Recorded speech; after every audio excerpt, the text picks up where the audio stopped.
আমার সংসারে অনেক অশান্তি, শান্তি ফেরানোর কোনো মাধ্যম আছে কিনা? একজন মানুষ তার ঈমান ঠিক রাখতে প্রতিদিন কি কি আমল করা উচিত জানতে চাই। কবরের পাশে দাঁড়িয়ে ৪১ দিন সূরা ইয়াসিন তেলাওয়াত করলে কবরের আযাব মাফ হয়ে যায় কিনা? এরকম কথা লোকমুখে প্রচলিত আছে, কিন্তু কোরআন বা সুন্নাহর কোথাও এটা সাব্যস্ত হয়নি যে কবরের পাশে দাঁড়িয়ে ৪১ দিন সূরা ইয়াসিন পাঠ করলে কবরের আযাব মাফ হয়। তবে এটা ঠিক, সূরা ইয়াসিন কোরআনে কারিমে গুরুত্বপূর্ণ সূরা, এটা আমরা এমনি পাঠ করব। কবরের পাশে গিয়ে দাঁড়িয়ে ৪১ বার পাঠ করলে আযাব মাফ হয় এরকম কথা হাদিসে আসেনি। যেহেতু হাদিসে আসেনি, আযাবের বিষয়টা অদৃশ্য জগতের বিষয়। আমি কিভাবে নিশ্চিত হলাম যে আযাব মাফ হয়? সম্পূর্ণ মন গড়া এবং ভিত্তিহীন একটা বিশ্বাস। এটি সন্দেহাতীত ভাবে আমরা কোরআন কারীমের তেলাওয়াত করব, সূরা ইয়াসিন অন্য সূরা তেলাওয়াত করব, মুর্দার পক্ষ থেকে তেলাওয়াত করে তার সওয়াব পৌঁছানোর জন্য চেষ্টা করব, কিন্তু কবরে গিয়ে এই সংখ্যক বার এটা পড়লে আর আযাব হয় না, এই কথা কোনো বিশুদ্ধ হাদিস দ্বারা প্রমাণিত নয়। আমার সংসারে অনেক অশান্তি, শান্তি ফেরানোর কোনো মাধ্যম আছে কিনা? ভাই, সংসারে অশান্তি দূর করবার জন্য কাউন্সিলিং এর দরকার। স্বামী স্ত্রীর মধ্যে বা বউ শাশুড়ির মধ্যে কার সাথে কার অশান্তি হচ্ছে, এই বিষয়গুলো নিজেদের মধ্যে বোঝাপড়া বাড়ানোর জন্য, সমস্যাগুলো দূর করার জন্য নানাবিধ কাউন্সিলিং এর উদ্যোগ হওয়া উচিত। মধ্যস্থতাকারীদের মাধ্যমে সমাধান করার চেষ্টা করা উচিত। আমাদের দেশে এই সমাধানের পথটা খুব একটা নাই। আমরা নিজেদের মধ্যে ঝামেলা তৈরি হলে, সেটা তৃতীয় পক্ষ কারোর শরণাপন্ন হলে ঝামেলা বরং আরো বাড়ে। মূলত এই বিষয়ে যারা এক্সপার্ট আছেন, যারা মনোমালিন্য, দ্বন্দ্ব, কলহ এগুলো দূর করার জন্য অভিজ্ঞ, তাদের শরণাপন্ন হয়ে কাউন্সিলিং দরকার। আমরা আসুন্নাহ ফাউন্ডেশন থেকে ভাবছি যে আলেম ওলামা এবং যারা এক্সপার্ট আছেন তাদেরকে কাউন্সিলিং শেখাবো, যাতে করে তারা পারিবারিক কলহ, দ্বন্দ্ব এগুলো মেটাবার এই কাজটা করতে পারেন ট্রেনিং নিয়ে। তো পারিবারিক দ্বন্দ্ব মেটাবার জন্য এ ধরনের কাউন্সিলিং এর শরণাপন্ন হতে পারেন। আমাদের ফাউন্ডেশনের অফিস টাইমে গেলে ওলামা ইকরাম আছেন, তারা কাউন্সিলিং এর কাজটা করেন, কারো প্রয়োজন হয় সেই সার্ভিস নিতে পারেন। তবে সমস্যা এবং কলহের কারণ এগুলো যদি বিস্তারিত জানা যায়, তখন সেই হিসাবে পরামর্শ দেওয়াটা সহজ হয়। এখানে যেহেতু আমভাবে বলেছেন সংসারে অনেক অশান্তি, সেটা দূরের উপায় কি, তো এটা বলা কঠিন। আসলে অশান্তি কোন ধরনের, তাহলে সে ধরনের পরামর্শ দেওয়া যাবে। তবে একটা কথা এখানে প্রসঙ্গত বলে রাখা যায়, সেটা হলো সেহের বা ব্ল্যাক ম্যাজিকের কারণে, জিনের উপদ্রবের কারণে ঘরে ঘরে এখন স্বামী স্ত্রীর মধ্যে দাম্পত্য কলহ বেড়েছে প্রচুর পরিমাণ। অনেক অশান্তি আছে, দাম্পত্য অশান্তি এবং দাম্পত্য কলহ, যেটার পেছনে মূল কারণ হলো সেহের। স্বামী স্ত্রী দুজনই ভালো, কোনো অসুবিধা নাই, সামান্য বিষয় নিয়ে তারা তাদের মধ্যে তুলকালাম হয়ে যায়, প্রচন্ড রকমের যুদ্ধ শুরু হয়ে যায়, ঝামেলা শুরু হয়ে যায়। তো এই যে সমস্যাগুলো, এই সমস্যাগুলো তৈরির পেছনে অনেক বড় ভূমিকা থাকে সেহেরের, ব্ল্যাক ম্যাজিকের। যদি ঠিকমতো রুকিয়া করা হয়, ঝাড়ফুঁক করা হয় শরীর সম্মত উপায়ে, তাহলে এটা সমাধান হয়।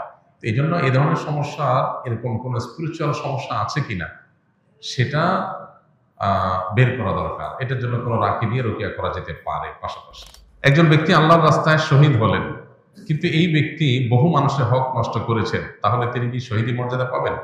বান্দার হক আল্লাহ তাআলা মাফ করবেন না, কারণ বেলাই না। অতএব কেউ আল্লাহর রাহে গিয়ে জীবন বিলিয়েছেন, এটা ভালো কাজ হলেও তিনি যে মানুষের হক নষ্ট করেছেন, সেটা খুবই গর্হিত কাজ, খুবই জঘন্য কাজ এবং খুবই গুনাহের কাজ। সেটার জন্য তার তওবা করতে হবে এবং তার পক্ষ থেকে তার ওয়ারিসরা অন্যের হক যেগুলো তার কাছে পাওনা আছে সেগুলো পরিশোধ করার উদ্যোগ নিতে হবে। তারপর আশা করা যায় আল্লাহ তাআলা তাকে মাফ করবেন। তবে কোনো কোনো বান্দা, তাদের প্রতি আল্লাহ তাআলা সন্তুষ্ট হয়ে গেলে তাদের বান্দার হকগুলোকে আল্লাহ তাআলা আদায় করে দেন কিয়ামতের ময়দানে। বিভিন্ন হাদিস থেকে সেটা বোঝা যায়। তাদেরকে সন্তুষ্ট করে আল্লাহ তাআলা ওই ব্যক্তিকে দায় মুক্ত করেন। এটা এক্সক্লুসিভ ইস্যু। একজন মানুষ তার ঈমান ঠিক রাখতে প্রতিদিন কি কি আমল করা উচিত জানতে চাই। আমাদের ঈমান যেন ঠিক থাকে, ঈমান যেন অটল অবিচল থাকে, ঈমান যেন নষ্ট হয়ে না যায়, সেজন্য ঈমানের পরিচর্যা করতে হয়, ঈমানের নবায়ন করতে হয়। প্রথমত ঈমান সম্পর্কে আমাদের প্রচুর পড়াশোনা করা দরকার। ঈমান নিয়ে বহু বই পুস্তক আছে, বাংলায় অনেক সুন্দর সুন্দর বই আছে ইমান নিয়ে। একটা বই আছে ইমান সবার আগে, আব্দুল মালিক সাহেবের বই। আরো বেশ কিছু বই আছে। তো এই ইমান নিয়ে আমাদের বইগুলো পড়া দরকার। কিতাবুত তাওহীদ আছে, বাংলা অনুবাদ হয়ে গেছে। তারপর তাকওয়াতুল ঈমান আছে, বাংলা অনুবাদ হয়ে গেছে। তো ইমান নিয়ে আমাদের বইগুলো যত বেশি পাঠ করব, তত আমাদের ইমান নষ্ট হওয়ার কারণ কি, ইমানের জন্য ক্ষতিকর বিষয় কি, ইমানের মূল বিষয়গুলো কি, সেগুলো আমরা জানতে পারবো। এগুলো যত বেশি জানা যাবে, তত বেশি ইমান সেভ করতে পারবো, নিরাপদে রাখতে পারবো। দ্বিতীয়ত, ইমানকে ধরে রাখার জন্য, ইমানের উপরে অটল অবিচল রাখার জন্য, ইমান যেন নষ্ট হয়ে না যায়, ইমান যেন ভঙ্গ হয়ে না যায়, সেজন্য আমাদেরকে বেশি বেশি কোরআনে কারীমের তিলাওয়াত, আল্লাহর আয়াত, আল্লাহর নিদর্শন, কুদরত, এগুলো নিয়ে গবেষণা, চিন্তা, ভাবনা করতে হবে। আল্লাহ বলেছেন ওয়াইদা তুলিয়াত আলাইহিম আয়াতুহু যাদাতহুম ঈমানা। আল্লাহর আয়াত যখন পাঠ করা হয়, তখন তাদের ঈমান বৃদ্ধি পায়। এজন্য কোরআনে কারীমের আয়াত তেলাওয়াত করা, অর্থ সহকারে বোঝা, আল্লাহর কুদরতগুলো নিয়ে চিন্তা গবেষণা করা, এগুলো মানুষের ঈমান বৃদ্ধিতে সহায়ক হয়। পাশাপাশি ঈমান সংরক্ষিত রাখার জন্য কিছু দোয়া নবীজি শিখিয়েছেন, যেমন রব্বানা লা তুযিগ কুলুবানা বা'দা ইয হাদাইতানা ওয়া হাব লানা মিন লাদুনকা রাহমাহ ইন্নাকা আনতাল ওয়াহ্হাব। এটি কোরআনে কারীমের একটা দোয়া, যার অর্থ হলো, হে আমাদের রব, আমাদেরকে আপনি হেদায়েত দেওয়ার পর অন্তরগুলোকে আর বক্র করে দিবেন না, বিভ্রান্ত করে দিবেন না। আপনি সবকিছু দানশীল, সবকিছু দান করে থাকেন। এখানে ঈমান যেহেতু আপনি দিয়েছেন আল্লাহ, আর আমি যেন বেঈমান হয়ে না যাই, আমি পথচ্যুত হয়ে না যাই, এই জন্য আল্লাহর কাছে দোয়া করা হয়েছে। এটা গুরুত্বপূর্ণ একটা বিষয়।